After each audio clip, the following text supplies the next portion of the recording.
Good morning. It's June 18th and this is your daily brief in science. Here's everything you need to know.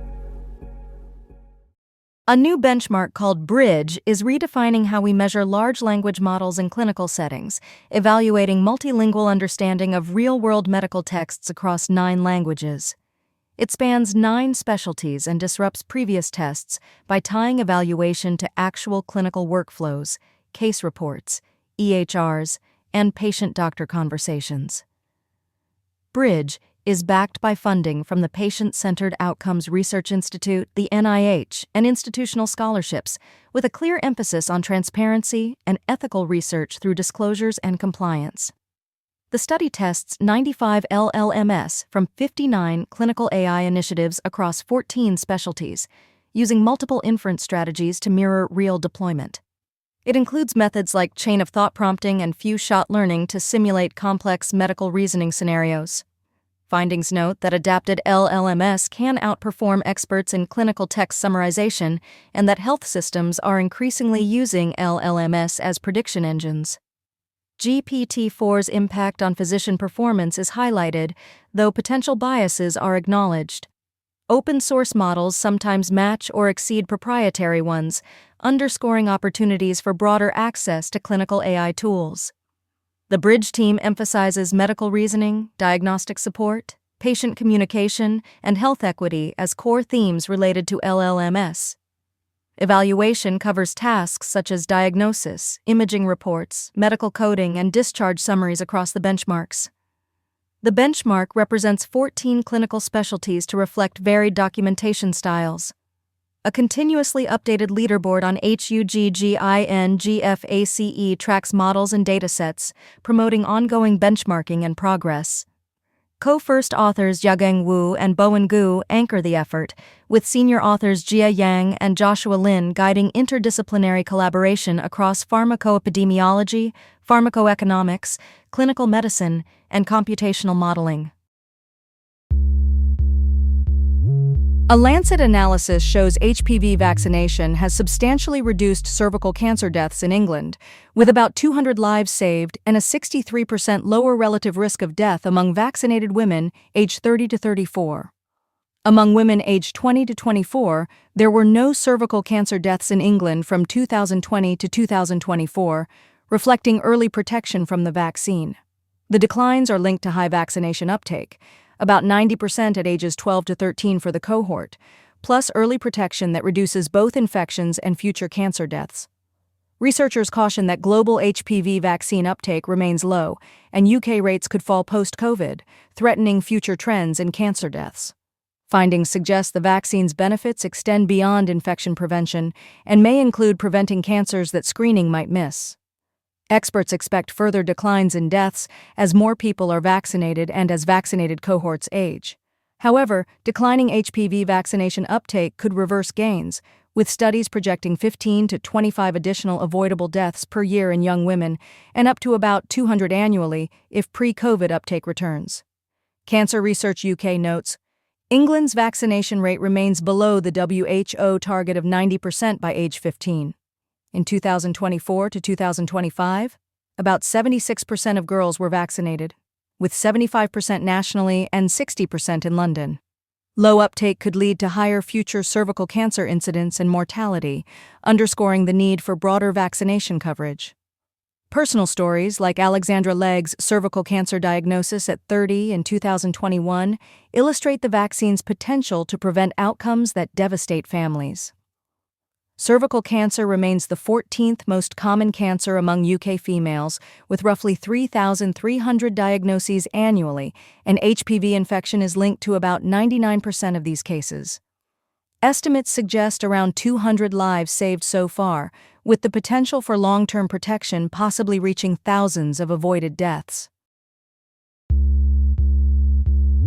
HD 80606b is a highly eccentric hot Jupiter whose orbit brings it from chill to scorching in hours, swinging temperatures up to about 1,100 degrees Fahrenheit near periastron. Webb's infrared observations, building on Spitzer data, reveal dramatic atmospheric heating and evolving chemistry as the planet nears its closest approach. JWST spectroscopy has tracked chemical signals like methane and carbon dioxide, enabling deeper analysis of how atmosphere and clouds respond to rapid heating. The planet, roughly 4 times the size of Jupiter, orbits a sun-like star every 111 days, and its extreme orbit provides a fast-moving laboratory for exoplanet atmospheres. The data were presented at the 248th meeting of the American Astronomical Society, a collaboration among NASA's JPL and the Cornell Center for Astrophysics and Planetary Science. Webb's measurements are designed to distinguish these chemical signals and apply the findings to other hot Jupiters and exoplanets, expanding knowledge of atmospheric chemistry. The study notes that the dataset is rich and growing, with expectations for new insights as analysis continues.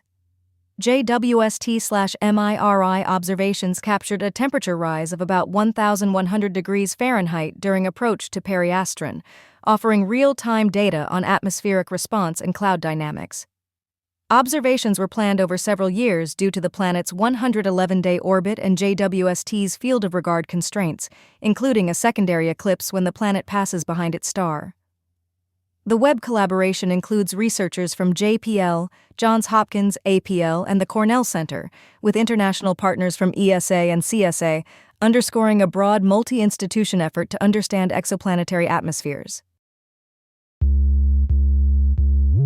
A hidden layer of activity beneath Antarctica is coming into view as scientists use deep learning to uncover earthquakes deep inside the continental interior. New analysis suggests Antarctica is more seismically active than previously thought, with intermediate depth events originating far from plate boundaries.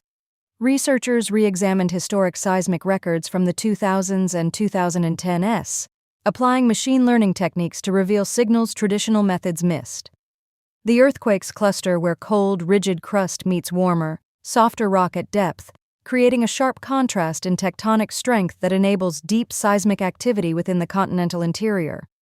Lead authors say the boundary between East and West Antarctica's lithospheric properties underpins these deeper quakes, near regions where contrasting rock environments meet.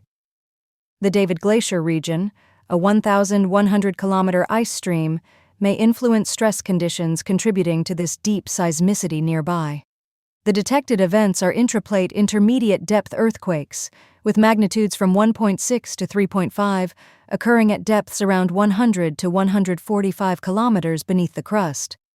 These quakes originate inside a plate rather than at a plate boundary, challenging conventional plate tectonics expectations for continental interiors. Locations 60 to 90 miles beneath David Glacier lie at a boundary between East and West Antarctica, concentrating tectonic activity in that zone.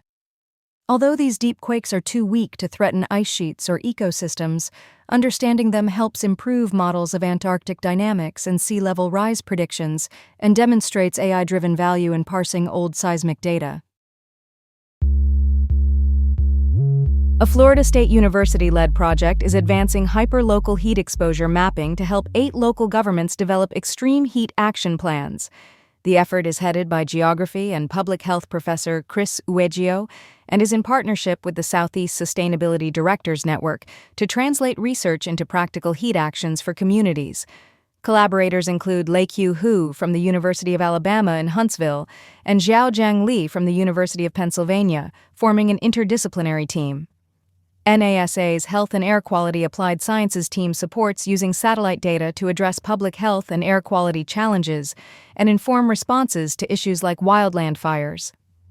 A central goal is to align heat mitigation strategies with community vulnerabilities and health outcomes to guide targeted public health responses.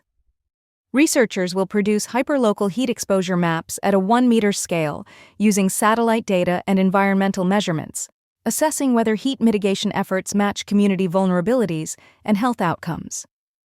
The work will identify locations with the severest extreme heat, analyze heat-causing factors, map conditions at street and neighborhood levels, and evaluate the effectiveness of local efforts in reducing risks for vulnerable residents. NASA has awarded an $840,000 HAQAST grant to a collaborative team from Florida State University, the University of Alabama in Huntsville, and the University of Pennsylvania to map urban heat and protect health. The grant supports advancing urban heat island mapping to inform extreme heat action planning for local governments. The project, Scaling Earth Observations to Co-Produce Heat. Knowledge and adaptations will deepen understanding of how cities trap heat and how heat patterns vary across communities. HAQ. AST funding will enable street and neighborhood-level analysis of heat drivers and hotspots, feeding into co-produced heat knowledge and adaptation strategies.